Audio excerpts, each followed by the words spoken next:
तुम्हाला तर माहिती आहे मी आपल्या मित्रांसोबत रामटेकला गेलो होतो. तिथे मला हेमलताबाई, पुष्पलताबाई, कमलाबाई आणि शिल्पाबाई भेटली होती.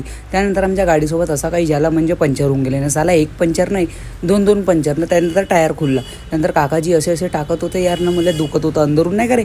साला मी म्हटलं कसा का घुसते म्हणून या म्हटलं किती सारा पेन साला कसं ते सब झाल्यानंतर काकाजीचे हात काऊन कापत होते ते तुम्ही मला कमेंटमध्ये सांगा. त्यानंतर आपले राजू भाऊ तर ऐकूनच नाही राहिले ना, का पापडी बनवून राहिले काय चारून राहिले. म्हणलं मला तर त्या म्हणलं गपगपा ते खायचे आहे म्हणून नाही ना म्हणतले गपर खाऊन घेतलो. तेवढ्यामध्ये सुंदर नजारा म्हणजे आपल्याला गड मंदिर दिसला. त्यानंतर मला माहीत नाही कोणती प्लेस आहे तर इथं मला आणलं. तुम्हाला पण माहीत असेल, तुम्ही रामटेकची असाल तर कमेंट करून सांगा कशी प्लेस आहे. मग मी इथं बसून गेलो. नाही म्हटलं काश्मीरचे नजारे घेत होतो. साले फदाड्या काम करत होते, पुट्टे पूर्ण फदाळा काम करत होते. नाही म्हणत होते गपर हसत होते.